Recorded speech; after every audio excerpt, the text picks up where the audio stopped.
So, you're more than these physical bodies. We like to just let you sit with that for a minute. It's logical, isn't it, that you didn't just show up here? When you put your world in context, you have to acknowledge that there's a whole lot more going on than what is being fashioned from the physical human consciousness. So you are an eternal consciousness on a trajectory. And here you are, a part of that trajectory focused into this time-space reality, into this body. But the larger part of the consciousness that is the eternal you remains non-physically focused. Focused upon you, focused with you, right there with you in everything that you are doing. But the non-physical part of you, that eternal part of you, that solid, sure vibration of unconditional love, you got to say from your physical format, oh, well, yeah, pretty easy to be unconditional when you're not here where the conditions are. Exactly. It is easy for us to remain unconditional when we're not all twirled up in the nitty-gritty of what you're all twirled up in. But that's what makes this the perfect recipe. The source energy part of you remains non-physically focused, aware of you, but solid in the vibration of all that is well. And as you are here in your physical body, exploring the contrast, in your exploration, in your deciphering, in your living and observing of it, you know what you don't want, which causes you to know what you do want. You are giving birth to constant new preferences. It's what the evolution of every species is about. So as you are giving birth to these new rockets of desire, we call them that because they are vibrational, and from your point of view, you would see them go fast, you would see them exude out from you. Rockets of desire. So life just continues to call you further and further and further along your path. The question is, how sensitive are you to the vibration of that calling? And how really on your path are you? If you are in this moment loving someone, you're on your path. But if you're mad at them, you've stepped off into the weeds for a minute. And we know some of them are annoying. Some things that people do, some things that people think, some things that people think about you, some things that you are focused upon are hard to take. They don't feel good when you focus upon them. But we want you to leave this room fully understanding that the reason that they don't feel good when you focus upon them is because the larger part of you isn't focused upon them. And your attention to them is taking you from your path. Now, when anyone starts talking about a path, it makes you squirm a little bit because it sounds like, oh yeah, so it is all pre-decided for me. Somebody already figured it out, and here I am, a puppet on a string, looking for my path.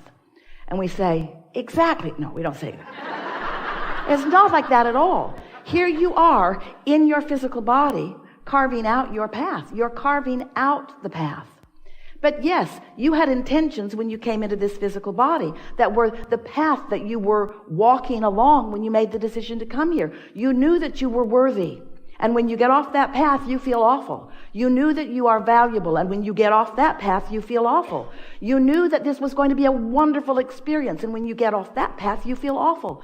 You knew that you are the creator of your own experience. And when you get off that path, you feel awful.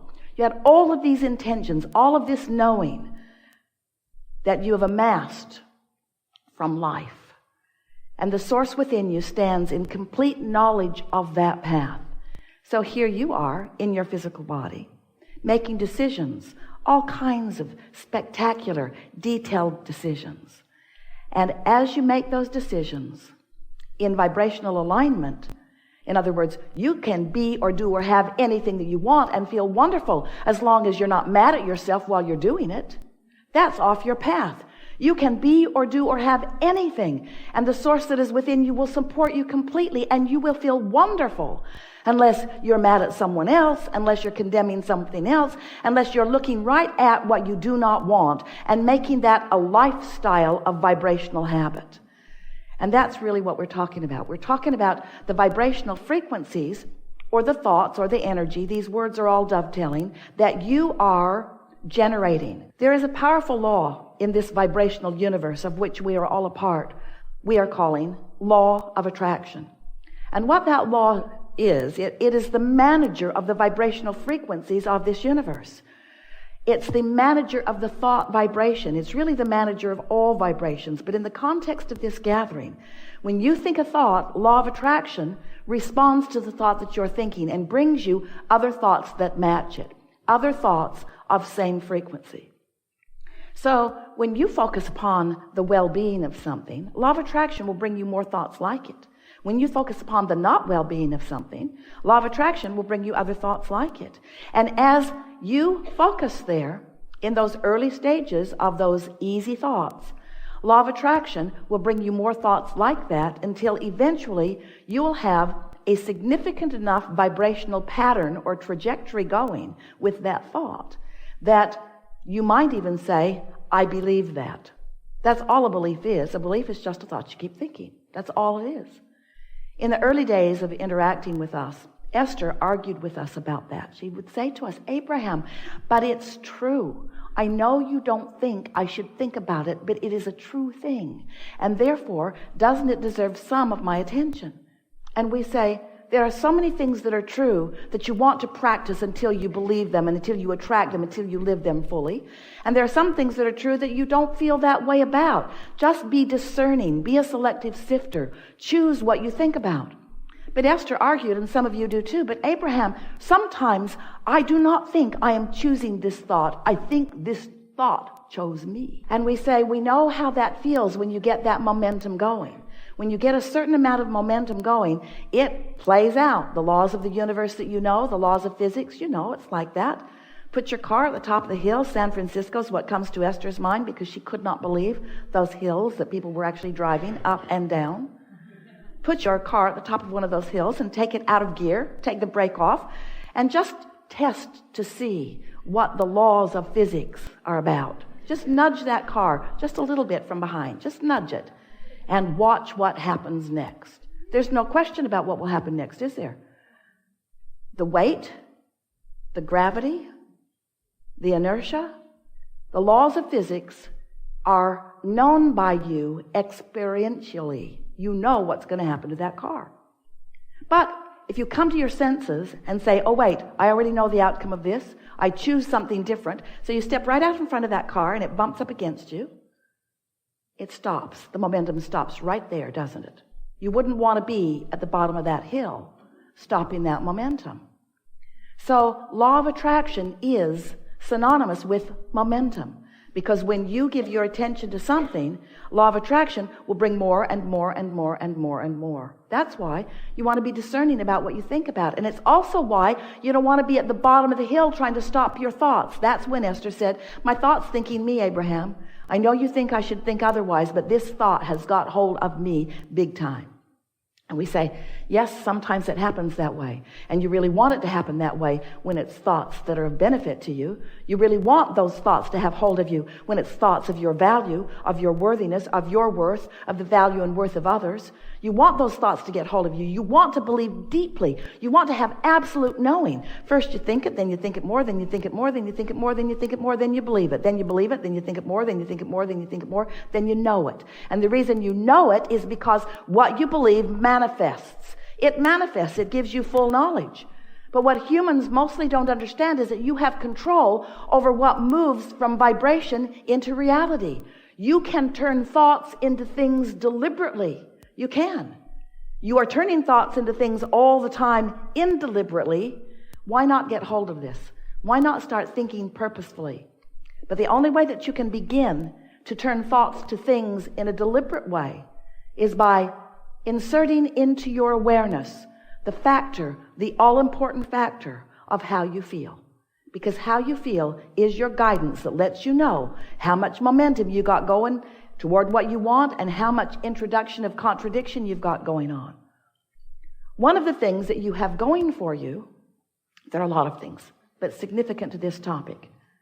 One of the things that is really beneficial to you, and we love you so much. You know what's coming next. When we tell you we love you, we're preparing you for hearing something. One of the things that you've got going for you is that you are, did we tell you we love you? You are fickle and frivolous with your thoughts. And the advantage of that is you don't get hold of any thought, wanted or unwanted, and stay with it very long. You are distracted. Ooh, shiny. So we want to help you to not freak out about the thoughts that you've been thinking. When we started talking about the science of deliberate creation, you are in the audience going, cancel, trying to suck the thoughts back before law of attraction got hold of it. And we don't want you to be guarded about your thoughts because you're starting right here, right now, and well-being is dominant. We just want you to be more deliberate about the thoughts you think by caring more about how you feel. And it's helpful to understand how it all fits together, isn't it? So you were source energy and still are, but a large part of you remained in that non-physical place. The largest part of you is still non-physical, while a part of that consciousness is here with you. So here you are in your bodies. You are beautiful. You are brilliant. You are exploring. Contrast all around you, knowing what you don't want, knowing what you do want, and continually adding new preferences to the whole of that which you are becoming. So that non-physical part of you resides in a vibrational reality. We've been calling it your vortex or your vortex of attraction. It's your vortex. It's a vibrational version of you. It's the vibrational version of you of all that you want that has full potential of manifesting fully so that you can see it and hear it and smell it and taste it and touch it, and others can too as they behold you. But in order to be deliberate about that, it's important that you know that there are steps to the process. And the first step is you are launching rockets of desire. You're asking all day, every day. You never stop asking. Don't ask yourself to stop asking. You can't stop asking. The trajectory that we are all on, the trajectory that you are most about, who you really are, why you're here, the environment that surrounds you, the details of the environment that surrounds you, all queued up in order to evoke from you new awarenesses of who you are and what you further want. So don't fight that. Just go with it. You can't stop it. Just let the desire flow forth from you. Step one. Step two is that desire that you have launched becomes part of this vibrational reality that the inner being part of you, the soul part of you, the source part of you, the non-physical part of you embraces fully and becomes in the moment that you launch the rocket. That non-physical part of you is now a reality. And law of attraction is responding to that reality also. So now, there's the you standing in your body thinking what you're thinking about that desire that you launched. And there's the source energy part of you standing in the vortex thinking about that desire that you launched. So there are potentially two different perspectives about that. You getting what we're saying? There's the perspective that knows not only that it's possible, but that it's certain. That's your inner being's perspective. Knowing that the path will unfold, knowing that you will find your way, knowing that it will be really fun going toward it, and knowing that you're going to like it when you get there, but knowing that it's not just getting there that it's all about, it's the journey on the way to it that life is really about. That's what your inner being knows. That's what your inner being knows and bees about the desire that you launch. And here you are in your physical body, maybe not so much knowing so much of that. Because you're usually, if you're like most humans, noticing that what you want has not yet happened. So your awareness is upon where is it? Or how's it going to get here? Or when's it going to get here? Or who's going to bring it? And how's it going to get here? How long is it going to take before it gets here? And why isn't it here yet? And how come that guy's got it and I don't have it yet? And so as you focus in those ways, you feel the uneasiness. You feel the discomfort. And sometimes you even say, I think I felt better before I wanted that thing that I do not have. And we want you to understand that you got to get over that. You got to get over that. You got to get over that. You just got to get over that, because you're not ever going to stop launching desires. So you're always going to be creating the gap between what is manifested and what is in the process of being manifested.